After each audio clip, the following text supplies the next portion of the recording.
dry yet. There we are.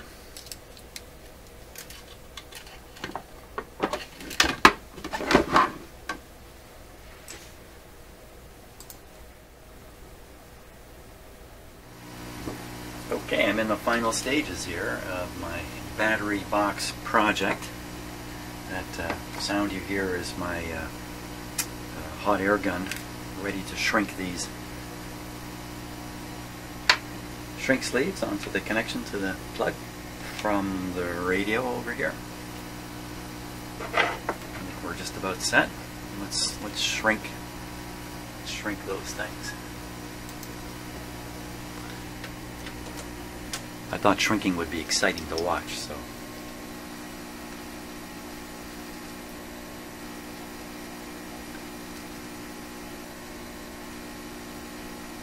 It's a little like watching grass grow, I suppose.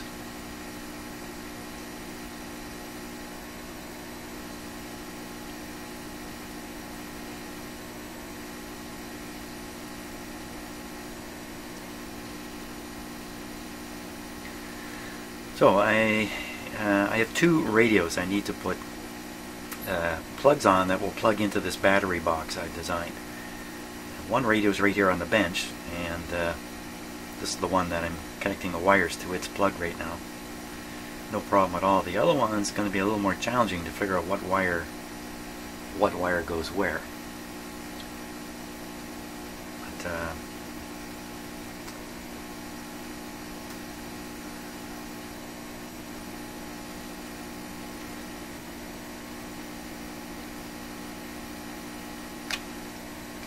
one more. I thought this would be the exciting part of the project here, so I put it on video.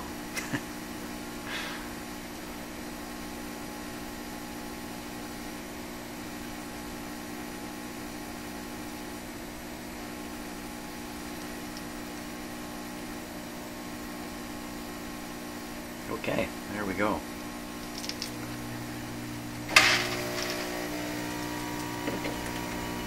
There. Now that'll shut off in a moment as soon as it cools itself off a bit.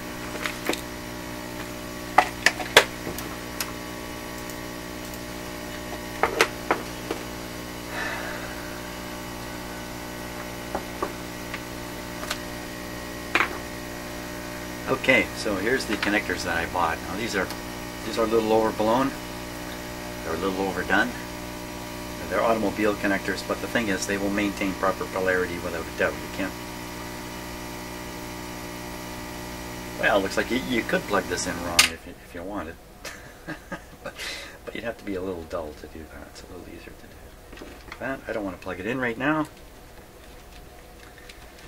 Why? Because I'm a chicken. I'm a chicken. I'm a chicken. So first thing we want to do, I think, is double check the voltages that are coming out on these pins. I have to put another 9-volt battery in to finish it off.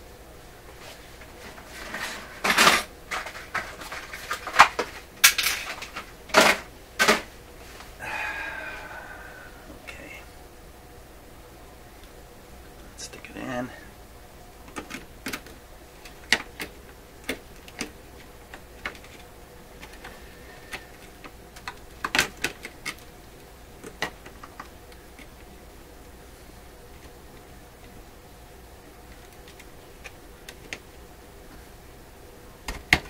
There we are. This is now armed with 8 9-volt batteries producing just under 90 volts. The schematic calls for, well, we're going to find out what the voltage is. The schematic calls for 85 volts. In fact, I'm pretty sure the radio will work way, way, way down to pretty low voltages. Okay, how to do this exactly. I've got to get a speaker on this radio and other stuff too before we actually give it the real test. So I have to set this up. Okay, let me do that. Okay, so this is the speaker that comes with the radio itself. You can see where I repaired it. And one terminal, if you like, of this speaker is actually the chassis connection. It's actually only got one wire coming to it from from here. I'm going to have to try to remember which is which on here. So this would be the ground. I'm just going to clip this onto the chassis here. Now, I can't remember. Is this the wire? Or is this the wire?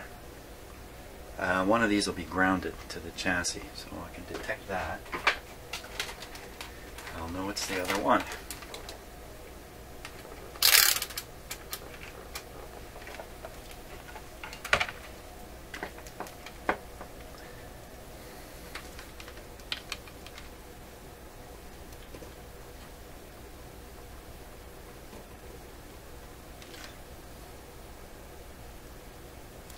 Why my meter sometimes won't ring, won't beep.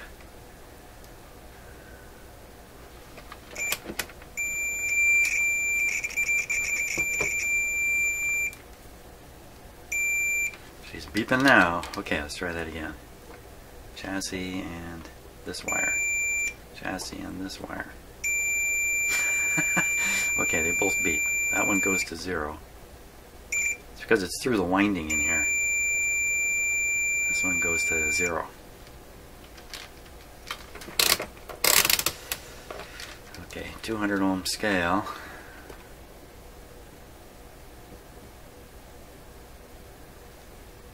Point 3, point 2. Here. Point 5, point 4. Wow, that's not much different.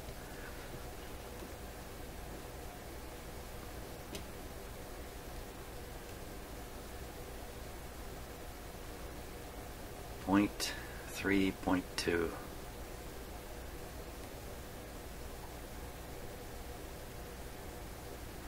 Point 5.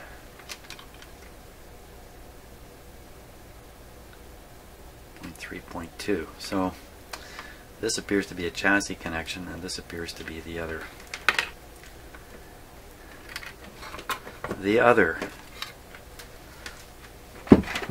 terminal. Okay, could have guessed at that, but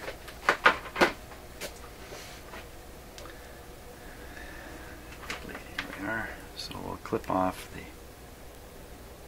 other terminal.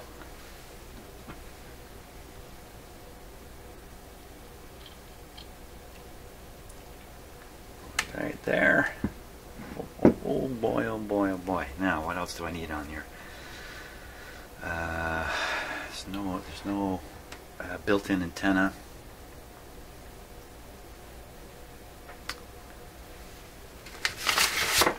Let's just take a look at something here. Antenna. Just a bunch of terminals. Okay, so we'll bring over the outside antenna.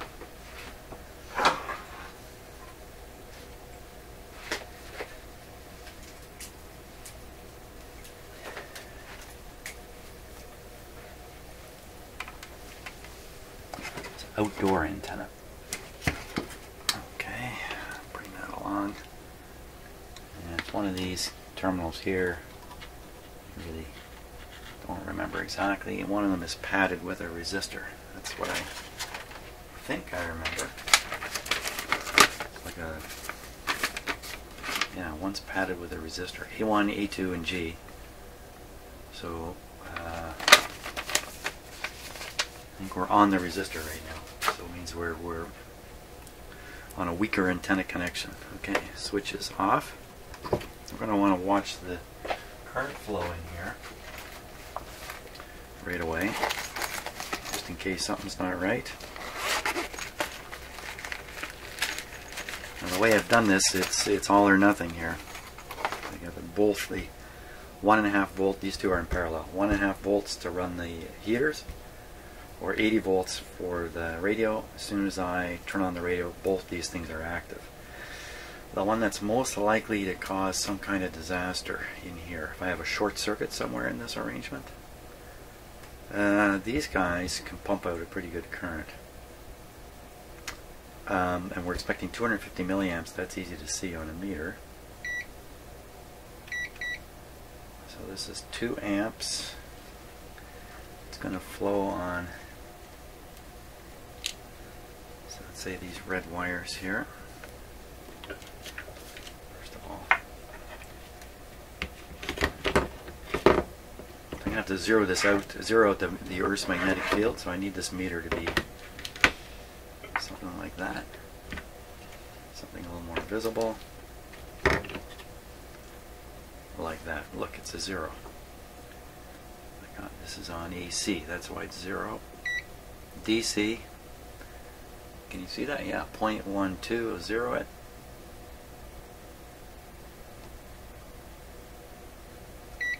There we go. Okay, and I want to clip this. See the reading come up as I turn this? Okay, but this is how it's going to set. I could zero it again. There's no good show. There's no current flow. Now, turn this guy on.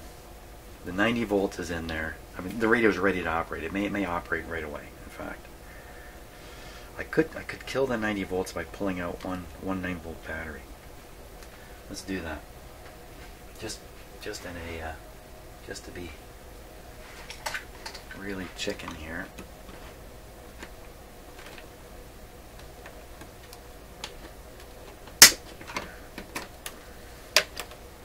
So there's no 80 volts. There's no 80 volts. It's only heater current.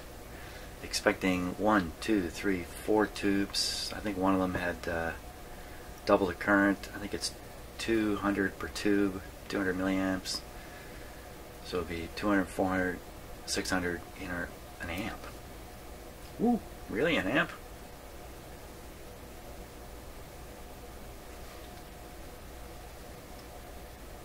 I don't remember. It's going to be something. Here we go. Oh, you piece of crud. Oh, you know, it's not going to work till I plug it in. One way or another, I seem to forget to plug things in. So this is good. Now the switch is off, so nothing should happen as I plug this in. There we go. The 0 is off a bit. There. Okay, now we're ready. Now we're seriously ready. 0 it again.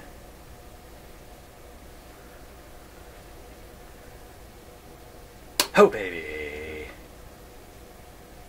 Looks good to me. I think it was actually 50 milliamps per tube. One tube taking 100, 250, 260. Perfect. Heater done right. Now what we'll do is, on the high voltage, there's only a tiny current. But if there's really any current at all, tiny current. Sure, there's a little bit of current. Of course there is.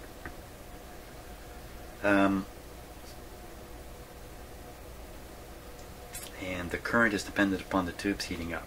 Tubes don't heat up, current next to nothing. Tubes heat up, there'd be some current flow. You might even hear the speaker. Okay, radio's off. Connecting in the last battery again. I shouldn't do anything here. Good show. Let's zero it again. Are you ready? Ready as I can be. So this is the whole show. The radio comes on. Everything happens. I don't know what band have I got it on. I don't know. Just before we do this,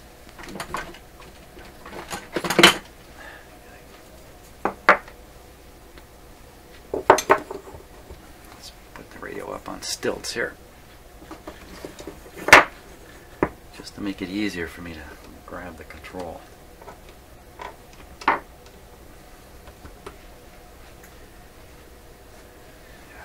don't remember which way this goes. It's AM, shortwave 1, shortwave 2. So at one extreme it's AM, so we'll guess that's the extreme for AM. Can you tell I'm nervous about doing this? Okay, man. This is it.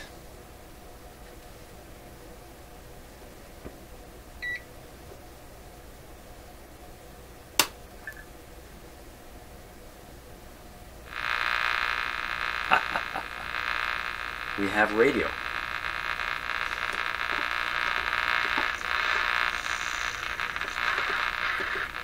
Certainly sounds like AM. You can see the current draw here is tiny. 30, looks like 30 milliamps.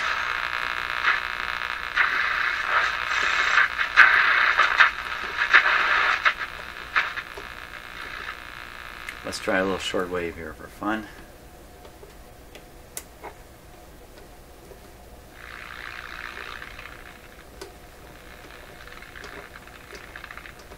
Again, I don't know what band I'm on or anything.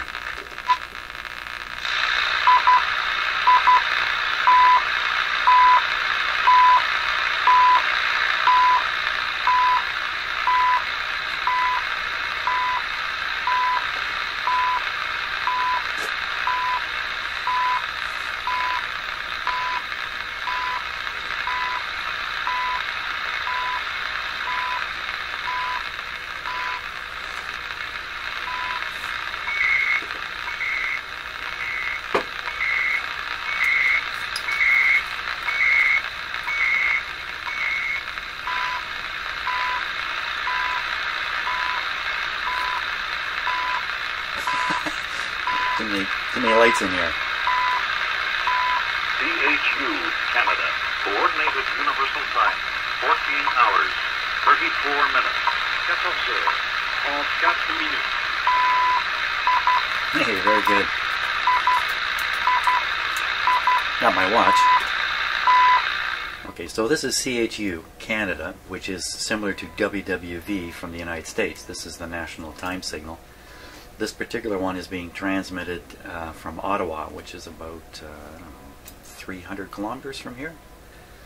And this is either, I can't remember the frequencies exactly, 3,300 kilohertz or 7,400 kilohertz, somewhere in that range. I don't know. There's two signals. So. Exciting stuff. This is probably the 7.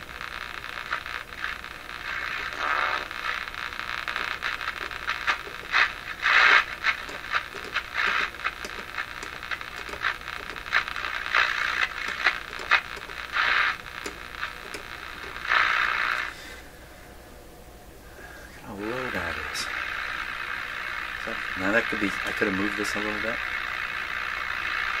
Switch off.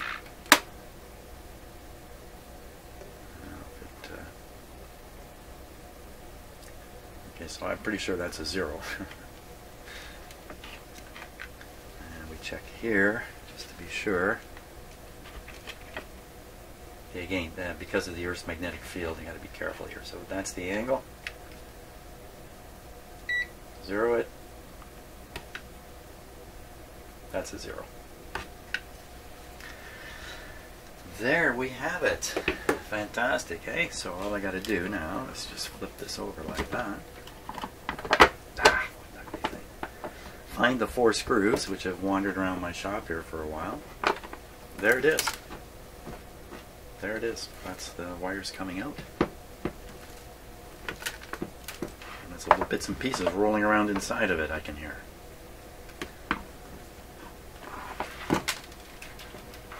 Great. Fantastic. Wow, okay, so this project's been hanging around for a long time. Well, I've gone through a couple of design sessions trying to figure out how to get batteries into a box, which sounds like an easy thing to do, but you really got to think it through to get it right. Fantastic. Now I have another one of these connectors here. It's going to go on another radio that this individual owns. He owns 2 battery operated radios, and he'll be able to use this power supply on either radio. Assumably he doesn't really want to listen to both at the same time. So fantastic. That's great. I think I'm going to unplug this and say hey, that's great. Didn't I say that already? How about one more time? That's great. Thanks so much for watching.